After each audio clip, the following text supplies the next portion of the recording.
साथियों, इस बार आप सब ने देखा होगा कि कुंभ में युवाओं की भागीदारी बहुत व्यापक रूप में नजर आती है। और ये भी सच है कि जब युवा पीढ़ी अपनी सभ्यता के साथ गर्व के साथ जुड़ जाती है तो उसकी जड़ें और मजबूत होती हैं और तब उसका स्वर्णिम भविष्य भी सुनिश्चित हो जाता है। हम इस बार कुंभ के डिजिटल फुटप्रिंट्स भी इतने बड़े स्केल पर देख रहे हैं। कुंभ की ये वैश्विक लोकप्रियता हर भारतीय के लिए गर्व की बात है। साथियों, कुछ दिन पहले ही पश्चिम बंगाल में गंगा सागर मेले का भी विहंगम आयोजन हुआ है। संक्रांति के पावन अवसर पर इस मेले में पूरी दुनिया से आए लाखों श्रद्धालुओं ने डुबकी लगाई है। कुंभ, पुष्करम और गंगा सागर मेला हमारे ये पर्व हमारे सामाजिक मेलजोल को, सद्भाव को, एकता को बढ़ाने वाले पर्व है।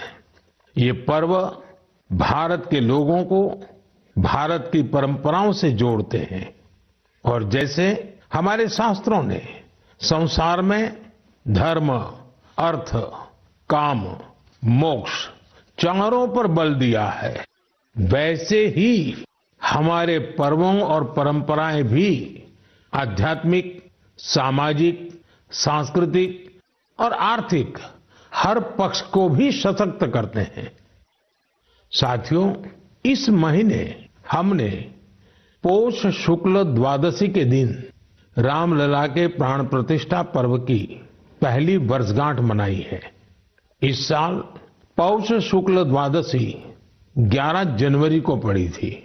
इस दिन लाखों राम भक्तों ने अयोध्या में रामलला के साक्षात दर्शन कर उनका आशीर्वाद दिया।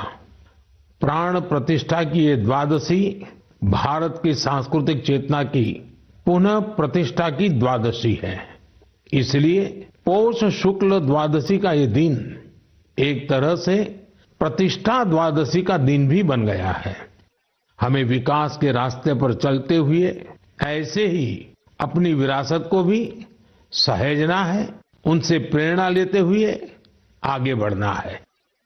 मेरे प्यारे देशवासियों, 2025 की शुरुआत में ही भारत ने अंतरिक्ष के क्षेत्र में कई ऐतिहासिक उपलब्धियां हासिल की हैं।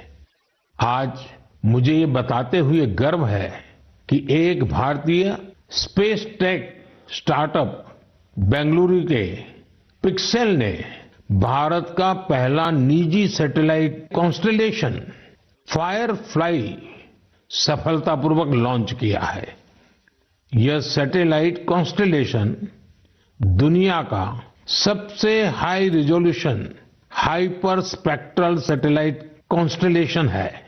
इस उपलब्धि ने न केवल भारत को आधुनिक स्पेस टेक्नोलॉजी में अग्रणी बनाया है, बल्कि यह आत्मनिर्भर भारत की दिशा में भी एक बड़ा कदम है।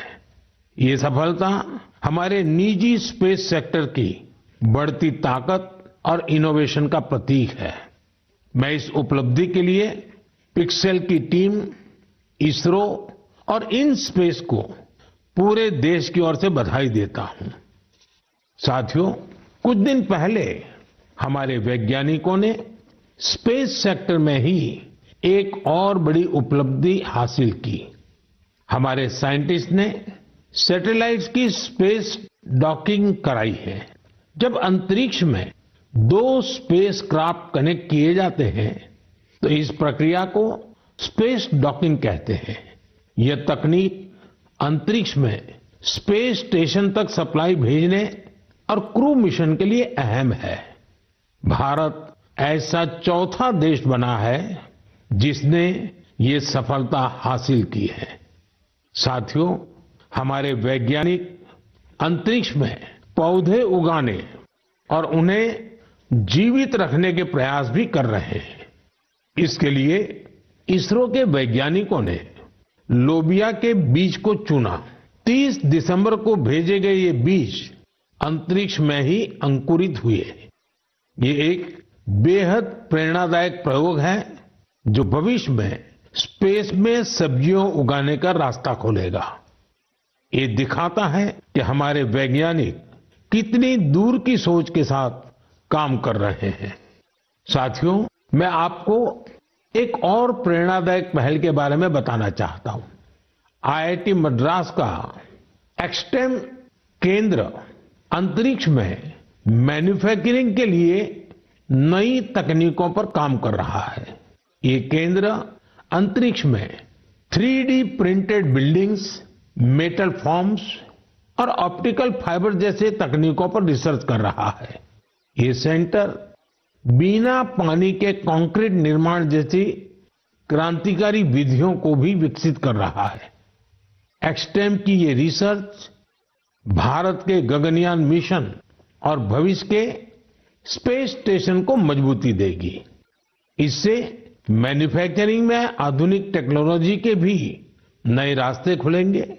साथियों, ये सभी उपलब्धियां इस बात का प्रमाण है कि भारत के वैज्ञानिक और इनोवेटर्स भविष्य की चुनौतियों का समाधान देने के लिए कितने विजनरी हैं। हमारा देश आज स्पेस टेक्नोलॉजी में नए कीर्तिमान स्थापित कर रहा है। मैं भारत के वैज्ञानिकों, इनोवेटर्स और युवा उद्यमियों को पूरे देश की ओर से शुभकामनाएं देता हूं। मेरे प्यारे देशवासियों, आपने कई बार इंसानों और जानवरों के बीच गजब की दोस्ती की तस्वीरें देखी होगी।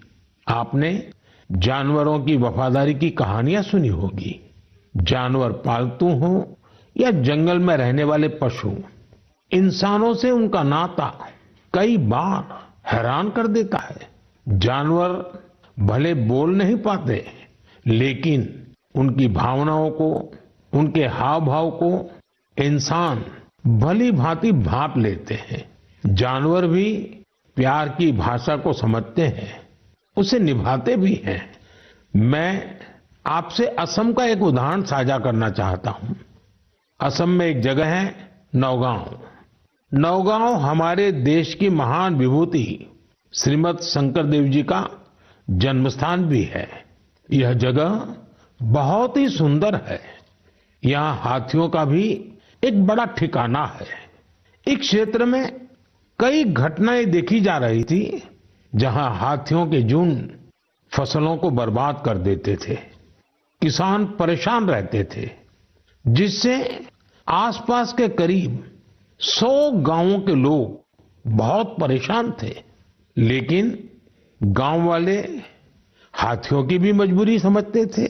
उन्हें पता था कि हाथी भूख मिटाने के लिए खेतों का रुख कर रहे हैं, इसलिए गांव वालों ने इसका समाधान निकालने की सोची। गांव वालों की एक टीम बनी जिसका नाम था हाथी बंधु। हाथी बंधुओं ने सूझबूझ दिखाते हुए करीब 800 बीघा बंजर भूमि पर एक अनूठी कोशिश की। यहां गांव वालों ने आपस में मिलजुल कर नेपियर ग्रास लगाई। इस घास को हाथी बहुत पसंद करते हैं। इसका असर ये हुआ कि हाथियों ने खेतों की ओर जाना कम कर दिया। यह हजारों गांव वालों के लिए बहुत राहत की बात है। उनका ये प्रयास हाथियों को भी खूब भाया है।